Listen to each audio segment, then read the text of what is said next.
Why do F1 cars have a minimum fuel limit? I'm sorry, Sebastian Vettel fans, but after the 2021 Hungarian Grand Prix disqualification for the beloved Aston Martin driver, a lot of people have been asking the question around fueling and why exactly it's even a rule. In Article 6.62 in the technical regulations, trust me, if you haven't had a look at the regulations, it's actually a pretty good and interesting read, and that's coming from someone who hated school and anything to do with reading.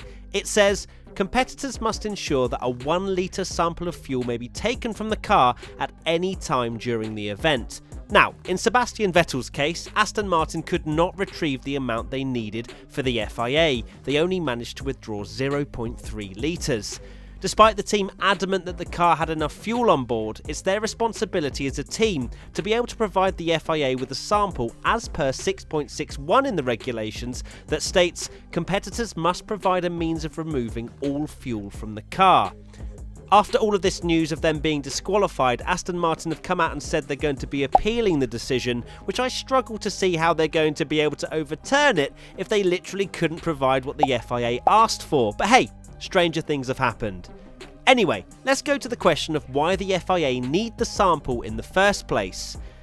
Essentially, and big thanks to F1's tech analyst Sam Collins for sharing this on social media, the teams have to lock in on their fuel at the start of the season as part of F1's bid to reduce spending in the sport.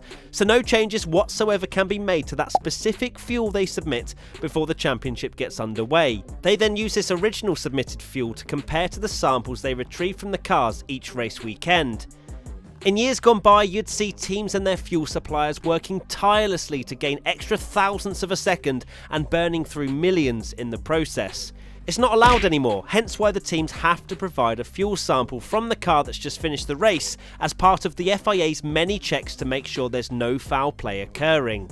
Now, the reason for it being a 1 litre fuel sample and not less is unclear, and you could argue that the tests could be run on the 0.3 litres of fuel that Vettel's car produced. But the rules are the same for everyone, and if they cannot produce a 1 litre sample, they are disqualified.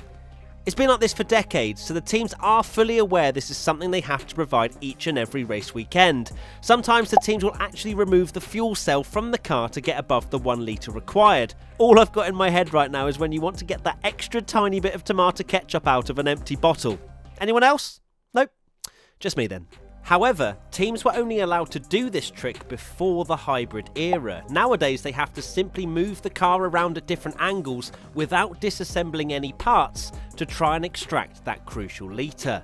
The FIA don't just test the fuel on race day either, they can do it throughout the entire weekend at any point they please. So the teams can't stick in rocket fuel for qualifying and then the legal stuff for race day. You have to wonder in all of this, if Aston Martin had reacted sooner and pulled the car over earlier like George Russell and Williams did, they may have had enough fuel to give for a sample and none of this would have been debated. Who knows? There you have it, why there's a minimum fuel requirement in Formula 1. Do you think that cars should be instantly disqualified if they're not able to meet the 1 litre the FIA asks for? Let us know in the comment section below. Before you go, I just wanted to give you some information about our sponsor of this F101, Rev Motorsport.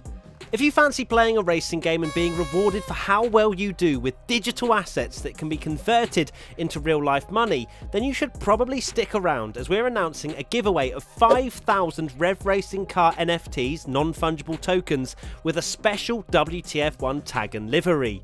This NFT will have utility in the Rev Racing game on the Rev Motorsport platform. You'll also need one of these cars if you want to take part in their tournament on the 11th to the 17th of August, where the first place winner will walk away with $12,000 worth of Rev.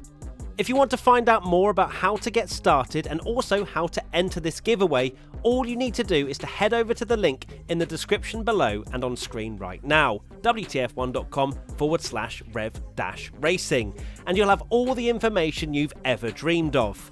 The giveaway closes at 11 PM UK time Sunday the 8th of August, so you haven't got long. You have to be 18 plus to enter, terms and conditions apply. So what are you waiting for? Go play Rev Racing, earn Rev tokens, and you could be making some serious real life cash, all for playing a racing game.